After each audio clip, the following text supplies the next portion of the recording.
This Week in Virology, the podcast about viruses, the kind that make you sick. From Microbe TV, this is TWiV, This Week in Virology, episode 856, recorded on January 20th, 2022. I'm Vincent Racaniello, and you're listening to the podcast all about viruses. Joining me today from New York, Daniel Griffin. Hello, everyone. Too bad you're not here, Daniel. I was going to come in, Vincent, but then you said you weren't going to be there. So, I've been here all day, no problem. But now you're going to Africa for a couple of weeks, so. Yeah, I will not be in the next 2 weeks. I will be, hopefully, if technology works in our favor, I will be recording remotely from Ghana. All right, we'll see how that works. Yes. All right. Well, let's get right into it. I'm going to start with my quotation. We actually have a lot to cover. It's sort of amazing. I was earlier today. I was going through proofing some of the transcripts from March of 2020, if you can imagine. Boy, really bad sound quality when I was sitting in my car in the parking lot. Yeah, the car was. But that's what we could do, right? Yeah, I still remember like going out to the car, recording in the stairwell, trying to stuff stuff under the door because I didn't know, how safe it was. But all right, here we are in January of 2022, just about 2 years later. And I've got two quotations. First one is by William Osler. One of the first duties of the physician is to educate the masses not to take medicine.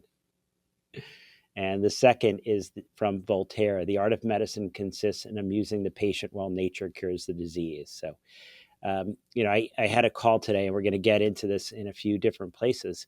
At the end of the call, hearing all the details, my bit of advice was do no harm. Stand back. I expect things to go well. Don't do anything that will change that outcome. But we're now starting to get to the point where we actually, I think, have some solid therapy. So we'll be talking about situations where we actually can offer something helpful. So let's get into my update. I did my update yesterday for our tri-state urgent care physicians, and really focused a lot on what we're seeing here in New York, what we're seeing in the tri-state area, what we're seeing nationally. And I can be positive. We seem to have reached a peak here in the Northeast, in the New York tri-state area, in Boston. We are actually seeing that the number of patients in hospital has really plateaued. Maybe we're starting to come down the other side. I did comment that just Tuesday, January 18th, this is my bit of not sunshine, we had reported over 400 deaths just here in New York that day. We haven't had a day with over 400 deaths since May 2020. And the 7-day moving average for deaths is still climbing. So we've certainly reached a plateau, I think, in terms of cases and hospitalizations. But, it takes time to die. And unfortunately, we're continuing to see deaths. Had another one of my patients die today. So, yeah. Just a word of caution, and we're going to get into this about everyone who talks about, it's the Omicron. Omicron is just mild. That may be true if you have a normal immune system and you get vaccinated, but it's quite a bit different. Gentleman that died today had made the decision not to get vaccinated, and now he's no longer with us. All right, children, COVID, and mental health. And this is going to hit right on this issue. Children are at risk from COVID. We continue to have record numbers of children in the hospital. And we're not doing a great job of vaccinations in our youngest. So let's talk a little bit about some data that just came out of South Africa today as we're recording. And this is a rather concerning report from the Government Employees Medical Scheme, so GEMS. This is the largest medical scheme in South Africa. And the title of what came out today was Trends in SARS-CoV-2 Cases and Admission Trends in the Omicron-Dominated Fourth Wave from the Government Employees Medical Scheme, GEMS. And we've had this discussion about whether or not we are seeing overall lower admission rates and deaths relative to case numbers, as far as what might be causing that. Now, a common and concerning narrative that is actually widespread on social media and in the mainstream press is that the Omicron variant of the virus itself has become intrinsically less virulent. And this has unfortunately prompted people to intentionally get infected. And in some cases, those intentional infections have led to deaths. Well, what about children, right? We're actually seeing more children being hospitalized during the Omicron wave. And what did we hear from GEMS as far as that issue? What happened during the South African Omicron wave? And what we got was that they saw higher case admission rates amongst persons under the age of 18.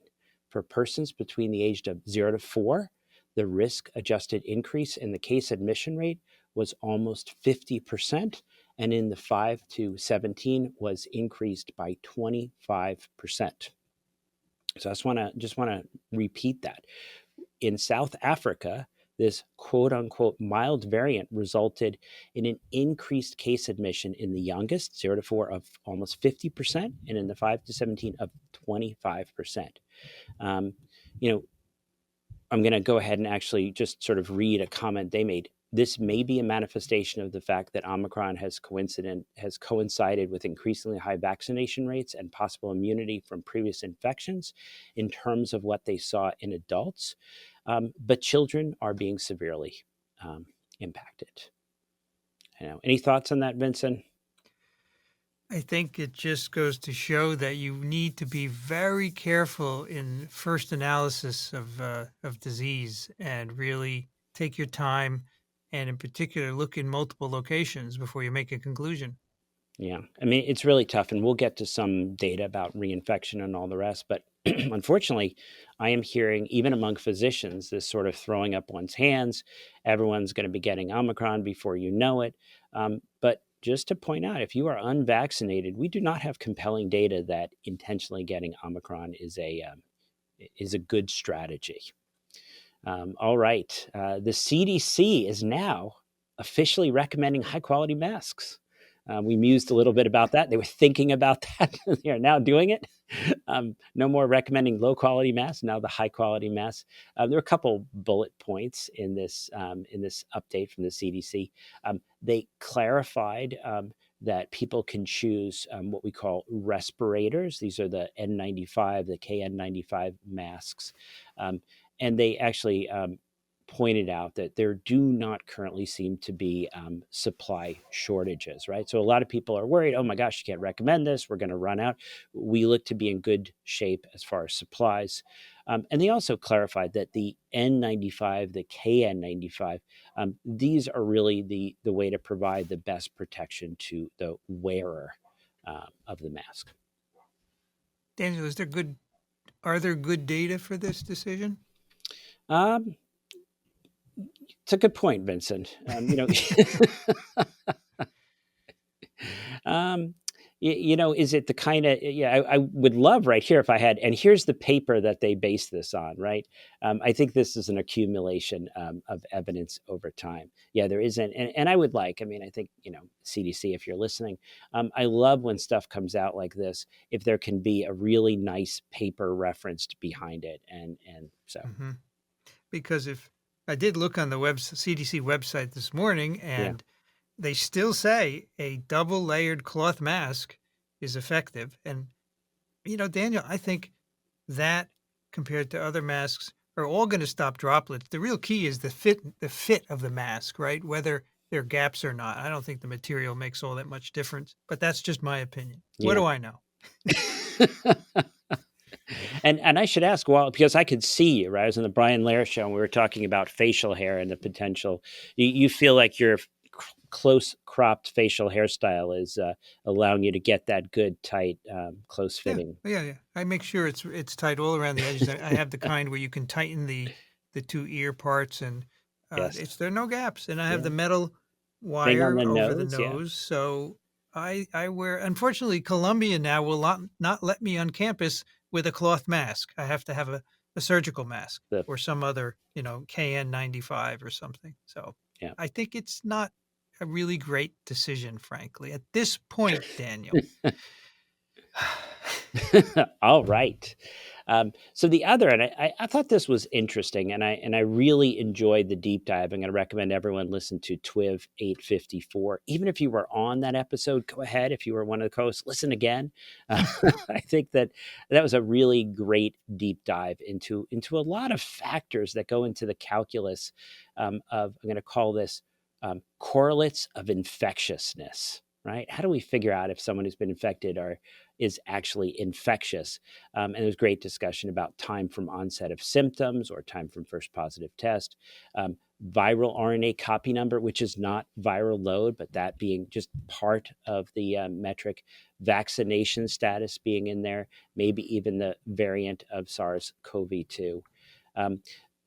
But one, unfortunately, I'm seeing this a lot of, I'll say, misinterpretation of the CDC guidance about ending isolation after day 5. I just want to clarify that.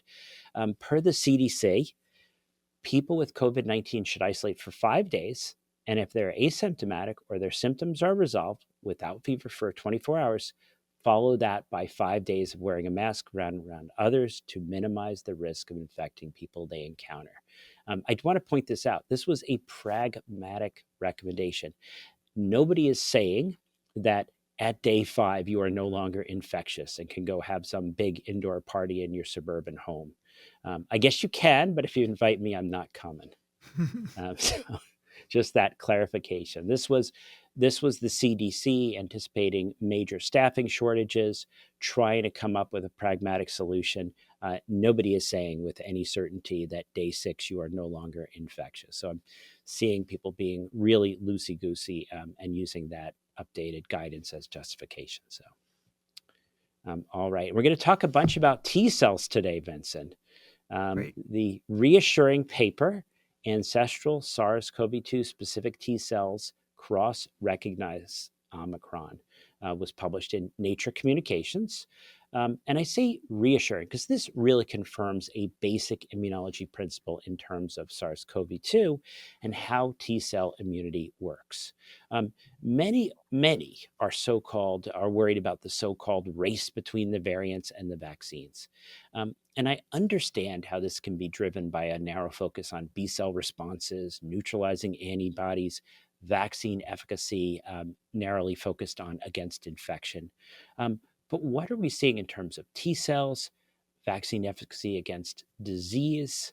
Let's go into what the authors show us here. So here the authors looked at SARS-CoV-2 spike-specific CD4 positive and CD8 positive T cells induced by prior infection and by mRNA vaccination. And I'm going to hit both of these today. We're going to be talking a bit more about prior infection, what happens to the immune system, and vaccination. And they found that for mRNA vaccination, there was comprehensive heterologous immune reactivity against the Omicron variant. Pairwise comparisons across groups further revealed that SARS-CoV-2 spike-reactive CD4 positive and CD8 positive T cells exhibited similar functional attributes, memory distributions, and phenotypic traits in response to the ancestral strain or Omicron. They found that established SARS-CoV-2 spike-specific CD4 positive and CD8 positive T cells, especially after mRNA vaccination, remained largely intact against B11529, the Omicron variant. This is not behind a paywall, so people can look at these beautiful figures. They conclude with an important comment, and this I'm going to just quote. We found that SARS-CoV-2 spike-specific CD4 positive and CD8 positive T cells cross-recognized Omicron, that's my addition, less comprehensive in convalescent versus BNT162b2, so Pfizer Biotech vaccinated individuals, suggesting that booster immunization may provide benefits that extend beyond the induction of broadly neutralizing antibodies to enhance natural protection against recurrent episodes of COVID-19. All right, so along the same line, we've talked a bunch about the concept of boosting to perhaps temporarily augment vaccine efficacy against infection. But what about this idea John Mascola sort of put forth? What we're really trying to do is finish off a 3-shot series, timing that 3rd shot at the right time, because we're really still focused. We still care not only about infection, but we care about severe disease, hospitalization, or death. John's going to be on, right? Coming up, Vincent? Yep, next week. All right. So if he listens to this, he can tell me if I'm misquoting him. So, John, I will definitely listen to your episode. The article, Effectiveness of BNT162b2 COVID-19 Booster Vaccine Against COVID-19 Related Symptoms and Hospitalization in England, was published in Nature Medicine. And, I've gotten in the habit of picking my favorite article each month. This is my favorite this month. In individuals aged 50 years and over, the vaccine effectiveness against hospitalization 14 to 34 days after a BNT162b2, so a Pfizer Biotech booster dose, relative to unvaccinated individuals was around 99%. A similar high protection was seen in the younger age group, with vaccine efficacy around 98%. There was little evidence of any waning in vaccine efficacy against hospitalization up to 69 days after the booster. So I think it's a very exciting report here that vaccine efficacy against hospitalization or death with a primary series followed by a Pfizer Biotech booster ranged from around 97 to 99% in all age groups, irrespective of the primary course, with no evidence of any waning for up to 10 weeks. There were a couple little things as far as the timing of that booster. Basically, if it was a shorter interval between dose 2 and the booster, 25 to 29 weeks, not quite as good. Really sort of arguing that there was a sweet spot for extending that 3rd shot. What variant here, Daniel, was prevailing? So this is tough, and I love that you asked that, because that's going to change. That's going to change as we go forward, and I think that's really critical and frustrating, right? Like as you do these studies, it comes down to what variant is circulating. Because we're going to get into a next study where we see that actually it depends what you're talking about as far as efficacy. Are you talking about Delta? Are you talking about Omicron? Did you get a chance to? I don't know if you got a chance to see this article before. I did. I looked at it last night. Yeah, I think, I mean, the key is what was it with 2 doses? It was about 90 something percent already, right? So you're already doing really pretty darn well. Better than most other vaccines, right? Yeah. And so this was predominantly Delta. So we're talking here about Delta. This was done when Delta was circulating. So, but yeah, and this is going to be a great question. So we're going to get into what is the deal with when Omicron is circulating, because we're going to talk a little bit in this next article about a comparison between viral infection-induced survivor immunity during Delta, pre-Delta, and then we're going to muse a little bit about post-Delta compared to vaccination. And so here was an MMWR early release, COVID-19 cases and hospitalizations by COVID-19 vaccination status and previous COVID-19 diagnosis, California and New York, May through November 2021. Now, I'm going to start by saying this was not an easy paper to get through, Vincent. I went through a couple of things where I sort of made my own charts and kept going back to try to, so I know it's already out there, but I would have liked this to be a little bit easier to access the data. But what did they find? So the authors broke down people into 4 groups or cohorts. Group number 1, so we had vaccinated people who had never been infected before. We had vaccinated with prior infection. We had unvaccinated without prior infection, right? Never seen anything, and vaccinated with unvaccinated with prior infection. Yes, I'm going to correct that. I missed that So we have vaccinated with and without infection, unvaccinated with and without. And we're going to focus on a couple because there's really a lot of data here. So let's focus first what we saw as far as hospitalizations in California in the pre-Delta period, June 13 to June 26, for example. So we're first going to talk about among vaccinated persons without a previous COVID-19 diagnosis, 27.7-fold lower hospitalization rates. Pretty impressive. Mm-hmm. What about among vaccinated persons with a previous COVID diagnosis? 7.1-fold lower. Right? I was a little surprised by that. I would have thought that that was right. We talk Yeah. about heterologous boosting. That should be even Yeah. better. A little surprised it wasn't quite as good. Among unvaccinated persons with a previous COVID-19 diagnosis, right? So this is how much is that vaccine, that virus-induced immunity, survivor immunity can give you? 6-fold lower. So, all right. So if it was a horse race, the vaccinated people with no infection, they did the best. Vaccinated people with prior COVID, not quite as well, just sort of eking out a win among the people that were relying on prior infection. Now, this is where it gets interesting, and this is where we get into the mass media headlines. when the Delta variant became dominant, so here we're going to look at October 3 through 16, among vaccinated people without a previous COVID-19 diagnosis, 19.8-fold lower, so that's pretty good. What about unvaccinated people with previous COVID-19 diagnosis? 55-fold lower. And among vaccinated people with a previous COVID-19, 57.5-fold lower. So we're going to get into that a little. Pretty wide confidence intervals, right? We're like 27 to 83, 29 to 86, pretty wide there on that.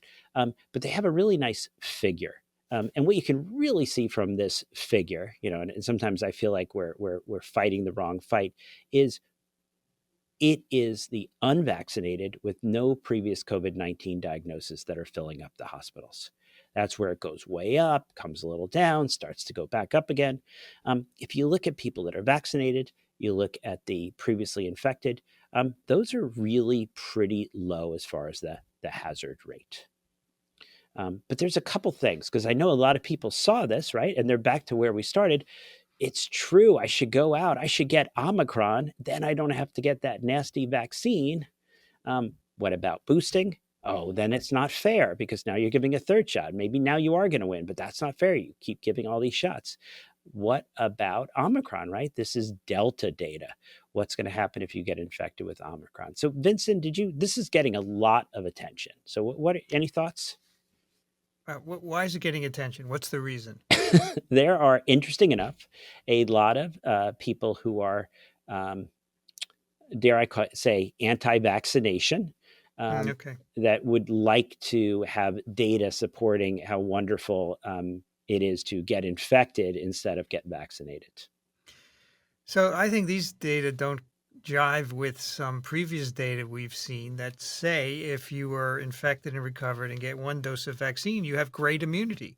Mm-hmm. So we've seen a number of studies that say that, correct? That is correct. And so these numbers where, if you compare vaccinated with previous COVID and unvaccinated with previous COVID in both groups, pre-Delta and Delta, the numbers are the same. And I don't get that. That doesn't make sense to me. Yeah, the numbers, I mean, there were a few things. One, I was really surprised, and maybe that's why I found this paper difficult, I won't say impenetrable, but difficult to penetrate, is how is this that vaccinated people without COVID-19 were better than vaccinated people with a previous diagnosis? And then just these tremendous differences between pre-Delta, during Delta. And not really consistent with what we're seeing, right? I mean, I have several patients who I treated early on, on oxygen in hospital, decided not to get vaccinated because they thought, one and done. And certain people out there claiming you can never get COVID twice. Well, we're seeing them and they're sick and they've got lots of SARS-CoV-2. So it's a reinfection. This just doesn't really fit with a lot of different things. So don't go out, don't go get yourself a dose of Omicron and try to, have one of these parties. Let's get a little more data because this is a little bit of an outlier. I mean, as you just said, there is a downside to getting infected. You could die. Well, you could die. You could end up in hospital. You could end up with long COVID. Sure. It is not innocuous, right? I mean, we talked about in all the millions, hundreds of millions of people that were vaccinated here in the U.S., right? With J&J, there were 8 connected deaths. So 8 deaths Mm-hmm. compared to hundreds of millions of doses of vaccines. The vaccination route to immunity is incredibly safe. Getting 1 shot, 2 shots, 3 shots. This is all good stuff. There's no exhaustion to the immune system. We're not hiding dead people anywhere, by the way. Vaccination is really a much safer way to protect yourself. All right. Now, along those lines, and I know this is an area where we are not doing a great job here in the U.S., pregnant women. And this is the paper, SARS-CoV-2 infection and COVID-19 vaccination rates in pregnant women in Scotland. This was published in Nature Medicine. This is a pretty robust study. The authors used whole population data from a national prospective cohort in Scotland, and they reported that 25,917 COVID-19 vaccinations were given to 18,457 pregnant women. So you could sort of see a lot of one dose, not a lot of double dose here. Vaccine coverage was substantially lower in pregnant women than in the general female population. Only about 32% had gotten 2 doses compared to over 77% in all women. And we knew from a number of studies prior to this that compared to non-pregnant women of reproductive age, pregnant women with SARS-CoV-2 infection are more likely to be admitted to critical care, more likely to end up on a ventilator, more likely to die. We knew that COVID-19 in pregnancy was associated with increased risk of pregnancy-specific complications such as preeclampsia, preterm birth, stillbirth. Now here they're saying, well, what about the babies? When the babies are born, if somehow they get through this gauntlet, they were looking at the perinatal mortality in the 28 days, and they were seeing a 4-fold increased risk of the babies dying if a mother was not vaccinated. So just want to sort of, get vaccinated before you're pregnant, get vaccinated if you're pregnant. This is going to protect the mother. It's going to protect the unborn child. It's also going to continue to provide a better likelihood of a good outcome once that baby's even born. All right, passive vaccination, Evusheld. The U.S. government is announced that it is now going to buy half a million doses, 500,000 doses of the Tocilizumab, Silgavimab, Evusheld, used to treat COVID-19. This is the AstraZeneca long-acting antibody cocktail. We've actually been starting to give this to our highest risk people. This is still in limited supply, but we're starting with the highest risk people. We'll be moving forward, and we're expecting delivery of these hundreds of thousands of doses.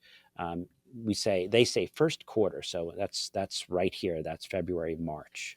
So really encouraging because one of the things as people want to get back to normal, we have a lot of people who would like to have that immune protection, who for some reason have the inability to produce these protective antibodies.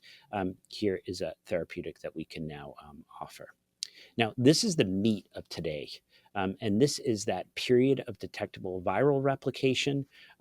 Now it's time to get those hands out of your pockets because we have some options that have some really good evidence behind them. And on January 14th, the NIH updated its guidelines. So their therapeutic management of non-hospitalized adults with COVID-19, they have a really nice graphical recommendation. And one of the big things that is unique here is there's actually an order of preference. So they're giving us a flow sheet. So I'm going to go through this flow sheet with our listeners. So the first thing you and the clinician want to decide, is this an individual who is at high risk of progressing to severe COVID-19? If the person's low risk, that's as we talked about, keep your hands in your pockets. Things are probably going to go well. Do not mess it up. Don't give them steroids and mess with their immune system. Don't start giving them unnecessary antibiotics. Step back, let things go well. But in those high risk people, this is that first early week, that viral replication phase. This is for individuals who are not yet hospitalized, hopefully won't be, not on supplemental oxygen. Number one recommendation, if available, is Paxlovid. You're going to pick up the phone. You're going to call that pharmacy in your area where you know that they have this. Maybe it's the hospital pharmacy if you're up in Connecticut or somewhere else. You're going to run through with the pharmacist. Do you have drug? And is this patient appropriate in terms of their kidney function and other medicines that they were on?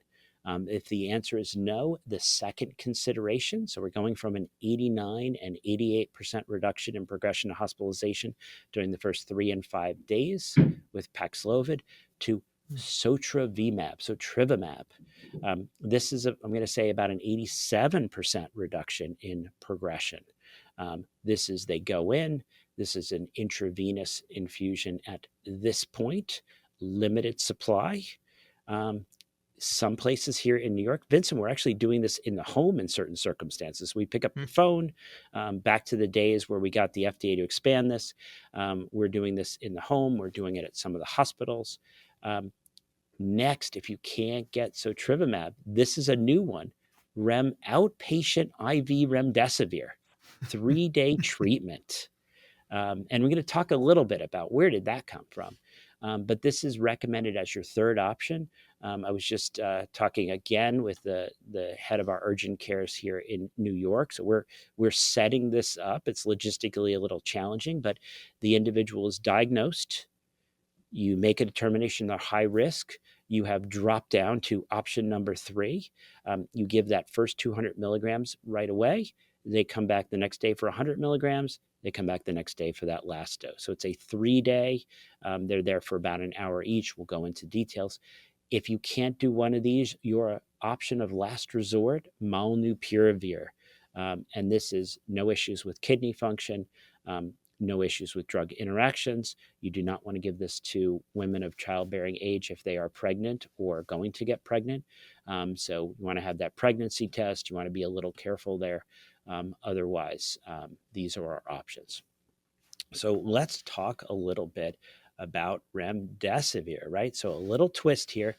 This is a 3-day early treatment with Remdesivir. This is for within 7 days of symptom onset. You have to be 12 or older. You have to weigh 40 kilograms or more. The NIH does comment that since this is an IV infusion for 3 consecutive days, there may be some logistical constraints, right, in many settings. This is interesting. Remdesivir is currently approved by the FDA for use in hospitalized individuals, and outpatient treatment would be an off-label indication recommended by the NIH. So that's interesting there. And they do make a couple comments about how patients should be monitored during the infusion and then observed for an hour afterwards. So you're tying up a room for a little bit of time, remember? And this is a person who is highly infectious. But why are they recommending this? And they do reference, and I love this, they reference the Pine Tree study, which I'm going to talk about here. So I don't know if we actually spent much time on the Pine Tree study, but this was the article, Early Remdesivir to Prevent Progression to Severe COVID-19 in Outpatients, published in the New England Journal of Medicine. And this was the results of a randomized, double-blind, placebo-controlled trial involving non-hospitalized patients with COVID-19 who had symptom onset within the previous 7 days and who had at least one risk factor for disease progression. So either 60 years or older, obesity, certain coexisting medical conditions, and the patients were randomly assigned to either receive this 3-day intravenous Remdesivir or placebo. And the primary efficacy endpoint was a composite of COVID-19 related hospitalization or death from any cause by day 28. 562 patients were randomized, 279 Remdesivir, 283 in the placebo group. And what did they find? I am going to say just right up front, no one died. So this is all about progression to hospitalization. So COVID-19 related progression to hospitalization or death from any cause occurred in 2 patients, so 0.7% in the Remdesivir group, and in 15, so 5.3% in the placebo group. So hazard ratio 0.13. So that's an 87% reduction in progression. As mentioned, no patients died, no difference as far as adverse events. All right. early inflammatory phase. So now we've quote unquote failed to keep people out of the hospital. They've broken through our initial therapeutics. So early inflammatory phase. This is when they're in the hospital. The virus is usually on the way down. Another immune modulator we'll talk a little bit about today, baricitinib. And so what is baricitinib, just to give a little bit background before we go into the article. So baricitinib is a small molecule Janus kinase inhibitor. So this is going to inhibit a number of those cytokines, so IL-2, IL-4, IL-6, some of the interferons, some of the growth factors. This has been in the guidelines and is now in the WHO guidelines as well. If for some reason you cannot give tocilizumab, so the steroid tocilizumab protocol, if instead you can't give steroids, this is another immune modulation option. So the article, Real Life Effectiveness and Safety of Baricitinib as Adjunctive to Standard of Care Treatment in Hospitalized Patients with Severe Coronavirus Disease 2019, was published in Open Forum Infectious Disease. And so here the authors reported on 2-center observational retrospective cohort study of 369 patients, and they're looking at standard of care versus baricitinib. And what did they find? And they actually found in real life settings, the addition of baricitinib to standard of care was associated with a decreased mortality, no concerning safety signals. All right, and I am going to, while I'm here, let's just a little reminder on timing matters when you're messing with immune modulation. The hope is that with proper stewardship, we're giving drugs at the right time. So I want to talk a little bit about the timing of tocilizumab. And this is a study we did talk about before. So patient ends up in the hospital. They're on nasal cannula, right? You remember this from the movies with those little prongs up the nose. They're maybe getting 2 to 4 liters per minute of oxygen. This starts to escalate. Well, we had this study, impact of timing of tocilizumab use in hospitalized patients with SARS-CoV-2 infection. This is now, we discussed it early on, but it's now peer-reviewed and published in the journal Respiratory Care. And here the authors reported on a retrospective chart review of 11,512 patients infected with SARS-CoV-2 who were admitted to a New York health system from March to May 2020. These are actually my friends at Lenox Hill, by the way. And in this very large cohort study, they reported that hospital mortality was significantly reduced in the tocilizumab group when tocilizumab was administered at the nasal cannula level. So 10.4 versus 22%. In patients who received tocilizumab at the nasal cannula level, the progression of mechanical ventilation was reduced versus subjects who were initially on higher levels of oxygen support. So really critical here is that in the study, there was no improvement in mortality when tocilizumab was given at the time of requiring non-rebreather, high-flow nasal cannula, non-invasive ventilator, or invasive ventilator. And the reason I bring this up is in the stewardship programs at some hospitals say you cannot give tocilizumab until the patient is escalated to non-rebreather or high-flow nasal cannula. Ultimately, if that's your protocol, you're basically recommending giving it after the therapeutic window. So make sure we get the timing correct on these stewardship recommendations. All right. Now, my second favorite child is this one, the preprint. Association between vaccination status and reported incidence of post-acute COVID-19 symptoms in Israel, a cross-sectional study of patients tested between March 2020 and November 2021. Now, I think as we've talked a lot of times, we care about mortality. We care about hospitalization. I care a lot about long COVID. I care about infections too. But here is really looking at this question is what is the impact of vaccination on a person's risk of getting long COVID?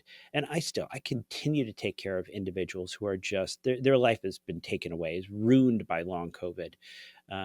Actually took care of a gal. I've been taking care of her for a while.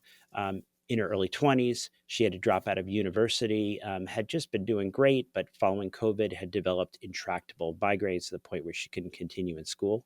this is a little bit of a rosy story, because when I saw her on Tuesday, I said, "You are doing great."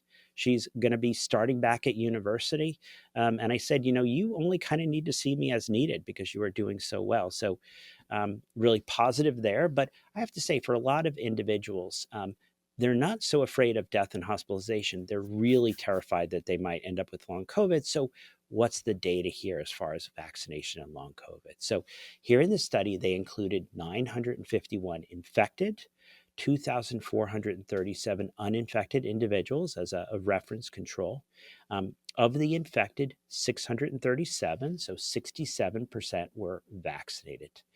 They found that those who received 2 doses of vaccine were less likely than unvaccinated individuals to report any of the symptoms. And they sort of went through a number of these different symptoms: fatigue, headache, weakness, persistent muscle pains. Basically, the conclusion, the wrap up here, when they looked at the vaccinated people who had been infected and compared them to people who had not been infected, they were not seeing evidence of long COVID in people that got COVID post-vaccination.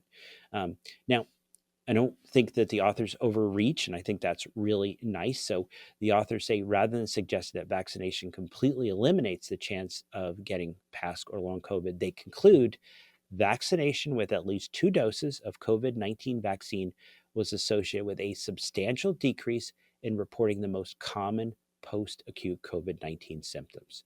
Our results suggest that in addition to reducing the risk of severe acute illness, COVID-19 vaccination may have a protective effect against long COVID. So really, really encouraging data on a lot of individuals that are worried about long COVID. All right, and reaching out and thinking about the rest of the world. No one is safe until everyone is safe. And I alluded to this early on. When I record next week, I will be in West Africa. I'll be, I think, in the capital city, Accra of Ghana. And I'm looking forward to talking to some of my colleagues. I'm going to go by and visit Dr. Margaret Lairdy, the Dean of the University of Ghana Medical School in Accra. Umu Maiga up in Kumasi at the Kumasi Center for Collaborative Research in Tropical Medicine. Looking forward to being able to share firsthand what things are like on the ground in Ghana. But I did want to highlight a news feature that was recently in Nature: the pandemic's true death toll, millions more than official counts. And in this piece, the authors discuss the number of confirmed COVID-19 deaths, and they look at modeling. How many actual excess deaths do we think have occurred due to COVID-19? And as people can imagine, the estimates are much higher than the number of actual confirmed cases. So on that note, I will remind everyone that the clock is ticking. For the rest of January, we will continue to raise money to support Microbe TV. I think we're going to be able to be quite a bit more generous than we had initially thought. So it's good for, well, thank everyone, thank everyone who sends us letters, who sends us financial support. We can't do this without you, but drop whatever you're doing. Go to parasiteswithoutborders.com, click on that donate button, and be part of the solution, because we are going to get out the other side of this. And our internship opportunity, Vincent, we've been getting a bunch of applicants, a bunch of CVs and cover letters. So if you are interested in our internship, our educational internship, Global Health Coordinator internship, where you can work with Parasites Without Borders, learn a lot about our mission, help us support what we do, please send a cover letter and a CV to daniel@microbe.tv. And the description of the position will be at parasiteswithoutborders.com and also on the show notes for this episode of TWiV. It's time for your questions for Daniel. You can send them to daniel@microbe.tv. Gladys has a question for my daughter, who is 7 weeks pregnant, due for a booster, and just caught COVID last week, was quite sick. My question is, should she still get the booster in the second trimester, having had COVID while pregnant at 7 weeks? Yeah, so this is a question that comes up all the time.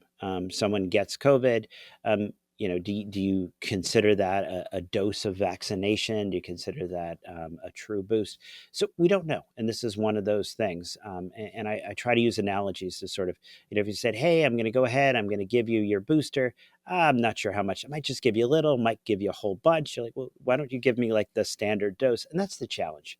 We don't know when someone gets infected what dose they get, how much of a boost they get. So we still make the across the board recommendation. We've certainly seen a lot of reinfections. And so go ahead when you're no longer isolating because you're infectious. When you feel better, go ahead and get that boost. I wouldn't let that infection change your timing.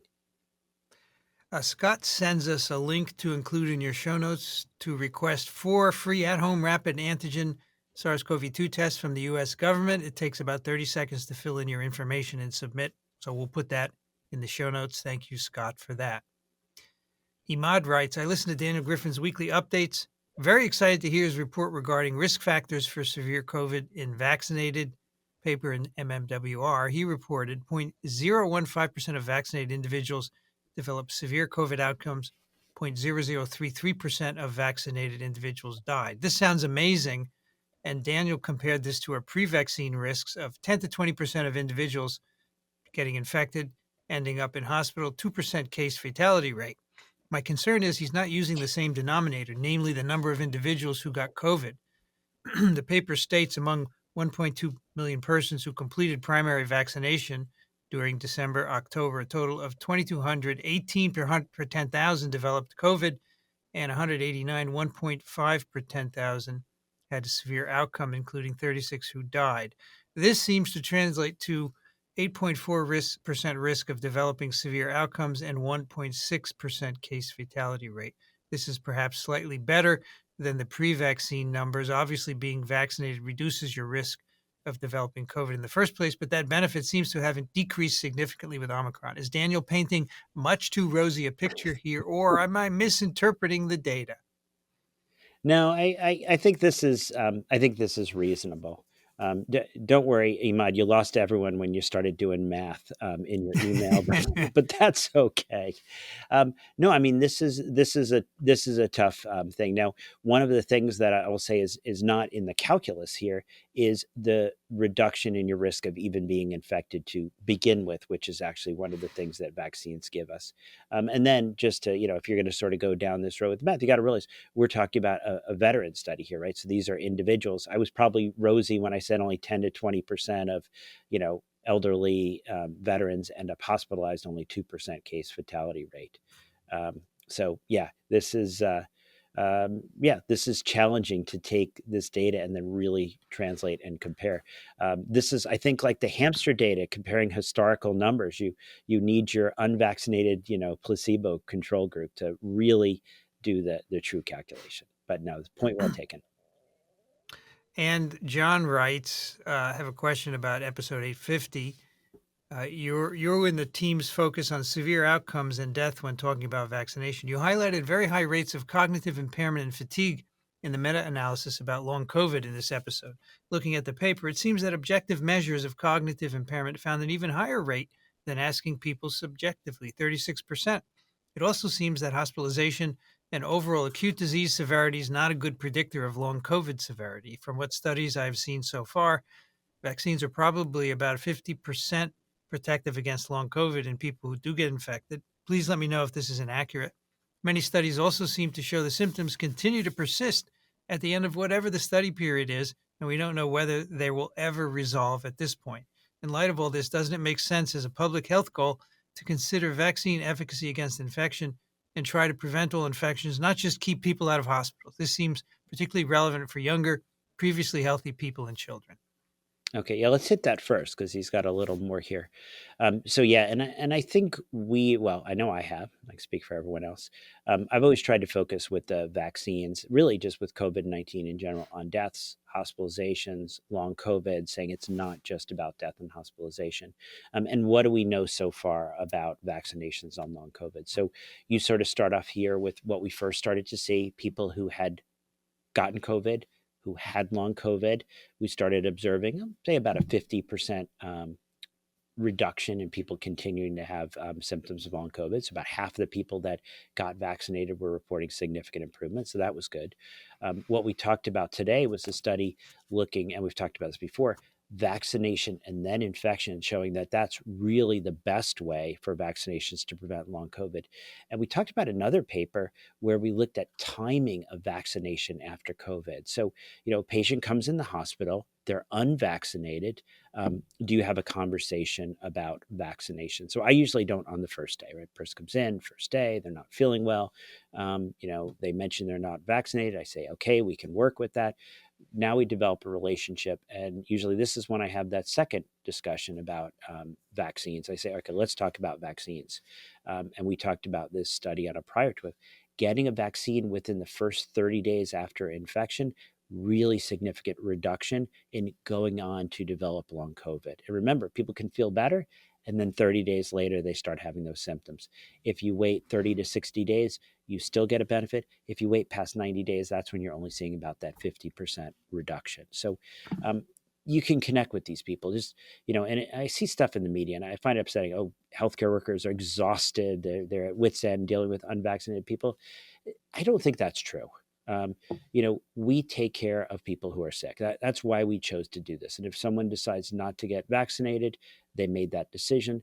These are good people. These are good people who made what I would think is not the best decision. I was taking care of a gentleman last week in his late 50s, decided not to get vaccinated. We started talking about Cary Grant movies. He loves dogs. I mean, this is a nice man.